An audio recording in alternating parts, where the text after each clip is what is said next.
हम शुरू करने से पहले बिस्मिल्लाहिर्रहमानिर्रहीम पढ़ लेते हैं। अस्सलाम वालेकुम everyone, welcome back to my channel. तो आज हम बना रही हैं बहुत मज़ेदार सी पूरी समोसा। तो आप इस रेसिपी को ज़रूर ट्राई कीजिएगा। तो वीडियो स्टार्ट करने से पहले आप मेरी वीडियो को लाइक और चैनल सब्सक्राइब कर लें और चैनल के बेल आइकन को दबाना मत भूलिएगा। तो लेट्स गेट स्टार्टेड। अस्सलाम वालेकुम, कैसे हैं आप सब। तो आज हम बना रहे हैं पूरी समोसा, जो कि बहुत मज़े का और ख़स्ता बनता है। इसके लिए मैंने लिया है एक बाउल और उसमें मैंने डाला 1 कप मैदे का और 1 चम्मच भर के मैंने डाला है बनास्पति का। तो अगर आप मेल्टेड लेंगे तो आप 2 से 3 चम्मच डालिएगा, और मैंने थोड़ा सा भर के लिया क्योंकि जमा हुआ था, इसलिए थोड़ा सा आप अपने नमक डालेंगे और 1 पिंच हम डालेंगे अजवाइन और थोड़ी सी चुटकी 2 चुटकी हम डालेंगे ज़ीरे का। और इसको अच्छी तरह हाथों की मदद से ना इसको सारे को मिक्स कर लेंगे। और तो ये काम आपने हाथों की मदद से करना है। और इसको जो घी हो ना, जो आटे के अंदर अच्छी तरह से मिक्स हो जाए और इसकी बिल्कुल एक मुट्ठी सी जैसे तैयार होती है ना, वैसे तैयार हो जाए। तो यहाँ पे मैं इसको अच्छे से मिक्स कर रही हूँ। और ये पूरी समोसे, ये देखिए यहाँ पे जैसे मुट्ठी सी बन गई है ना, बिल्कुल इकट्ठा होना शुरू हो गया। तो ऐसे इसको करना है। तो यहाँ पे मैं थोड़ा थोड़ा करके डालूँगी पानी। तो वही जो कप मैंने मैदा का लिया था ना, उसी 1 कप पानी से मैंने इसकी नरम बिल्कुल नरम डो नहीं आपने गूँधनी, बिल्कुल लाइट, ना ज़्यादा सख्त ना ज़्यादा नरम। तो यहाँ पे मैंने 3 आलू लिए, उसमें नमक, मिर्च, धनिया ज़ीरा पाउडर, थोड़ा सा चाट मसाला, थोड़ा सा साबुत ज़ीरा और थोड़ा सा मैंने इसमें सूखी मेथी डाली और इसमें थोड़ा सा सूखा धनिया डाला, साबुत वाला पिसा हुआ भी डाला और साबुत भी डाला। साबुत धनिया डालने से क्या होता है कि जो टेस्ट होता है ना, जो समोसे के अंदर जो टेस्ट होता है वो बहुत मज़े का आता है। तो यहाँ पे मैंने धनिया और सूखी मेथी डाल के उसको अच्छे से कर लिया मिक्स। तो यहाँ पे आटे को मैंने थोड़ी देर के लिए रेस्ट दिया था घी लगा के ऊपर से। तो ये देखिए हमारा कितना फ़ाइन आटा जो है वो तैयार हो चुका है।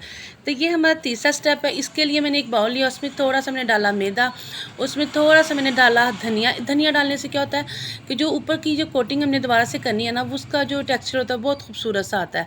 और थोड़ी सी मैंने इसमें अजवाइन डाली। तो यहाँ पे जी हमारा जो मैदा था वो बिल्कुल रेडी हो चुका हुआ है। इसका जो डो थी तो मैंने काउंटर पे डाली और इसके मैं 3 से 4 इसके वो पेड़े से बना लूँगी, छोटे छोटे से। तो आप इसको देखिए, मैंने 4 बनाए हैं। आप जितने भी बनाना चाहते हैं, छोटा बनाना चाहते हैं, थोड़ा सा बड़ा बनाना चाहते हैं, आपकी मर्ज़ी। तो मैंने यहाँ पे 4 बनाए हैं। तो इसको थोड़ा एक एक करके मैं इनको बेलूँगी। और ये जो अच्छा, ये जो पूरी समोसा है ना, ये दूसरे समोसे की तरह इसमें कोई झंझट नहीं है, इसकी कोई नोक की शेप नहीं है इसको बेलने की, ओवल शेप या गोल शेप, ऐसी कोई भी वो इसका इशू नहीं है। ये बहुत ईजी और आसान रेसिपी है और टेस्ट में उससे भी कहीं ज़्यादा मज़े की। तो यहाँ पे मैंने एक पेड़ा लिया, उसको मैं इसको गोल रोटी की तरह ना बहुत बारीक सा ना इसको बेल लूँगी। मोटा बिल्कुल नहीं आपने बेलना, काफ़ी ज़्यादा आपने बारीक इसकी लेयर रखनी है, क्योंकि जब हम इसकी फोल्डिंग करते हैं ना तो इसकी 2 3 से 4 तहें बन जाती हैं। तो यहाँ पे मैं इसको बेल रही हूँ, अच्छे से बेल रही हूँ। आप देखें कि इसकी कितना पतला मैं इसको बेल रही हूँ। अच्छा, ये तो यहाँ पे देखें इसकी थिकनेस देखें, इसकी लेयर्स देखें, ठीक है। इतनी इतनी पतली आपकी रोटी होनी चाहिए। तो यहाँ पे जो आलू ना आपने बिल्कुल मैश पोटैटो की तरह इसको बिल्कुल मैश कर लेने हैं और इसको पूरी रोटी के ऊपर आपने ना फैला लेने हैं। और कोई भी किनारा जो सा ना इसका जो खाली ना रहे। देखिए मैंने सारी फिल कर दिया रोटी को, जो साइडों पे हाँ बिल्कुल थोड़ा थोड़ा सा ही बचा किनारा। तो छुरी की मदद से ना आपने इसको 3 से 4 कट्स में ना, जितनी बड़ी भी आप रोटी होगी ना उसी के हिसाब से मैंने यहाँ पे 4 से 5 इसके कट लिए हैं। तो यहाँ पे मैं एक एक जो मैंने कट लगाया ना उसको मैं उठा रही हूँ और इसको राउंड ऐसे फोल्ड कर रही हूँ मैं। तो ये देखिए यहाँ पे हमारी फ़ोल्ड हो गई है। तो ये हमारा एक जौन सा पूरी समोसा ना वो रेडी हो चुका है। तो उसको हल्का सा मैं प्रेस करूँगी और इसको एक साइड पे रख दूँगी। इसको अभी इसी स्टेज में मैं ज़्यादा प्रेस नहीं करूँगी, क्योंकि जब हम दोबारा इसको फ्राई के लिए उठाते हैं ना तो ये प्लेट के साथ भी चिपका होता है, तो फिर उसको फ्राई करने में ना हमें थोड़ी सी मुश्किल होती है। तो ये देखिए मैंने थोड़ा थोड़ा उसको ना हल्का हल्का सा प्रेस करके रख दिया।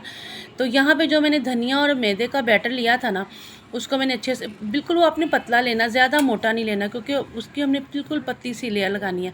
तो यहाँ पे मैं हाथों की मदद से थोड़ा सा ऑयल लगा के ना इसको हल्का हल्का सा प्रेस कर रही हूँ, ताकि थोड़ी सी पतली, क्योंकि हमने पूरी समोसा बनाना है तो इसको बिल्कुल मोटा आपने ज़्यादा नहीं रखना। तो ये देखिए इतना पतला देख रहे हैं आप, तो इतनी पतली आपने रोटी रखनी है। तो इसको इस बैटर में हम डिप करेंगे। और ये जो बैटर की जो आखिरी कोटिंग है ना, ये ऑप्शन है, लेकिन इससे इतनी मज़े की और ख़स्ता लेयर बनती है ना, बहुत मज़े की लगती है। तो इसको ऐसे प्रेस करते जाएंगे और डिप करते जाएंगे और हम फ्राई करेंगे। और ये बहुत मज़े के और उन समोसों से ज़्यादा ईजी और मज़े के समोसे तैयार होते हैं। आप भी बनाएं इसको इफ्तारी में और स्नैक्स के तौर पे। ईद की दावत में लोग मेहमान वगैरह आते हैं या ख़ुद के लिए चाय, शाम की चाय के लिए, ये बहुत मज़े के स्नैक्स हैं और इतने खस्ता बनते हैं ना कि मैं आपको बता नहीं सकती हूँ। तो ये बहुत मज़े के, यहाँ पे देखें जी हमारे जो पूरी समोसा वो रेडी हो चुके हैं। आप भी खाएं, एंजॉय करें और दुआओं में याद रखें। अल्लाह हाफिज़।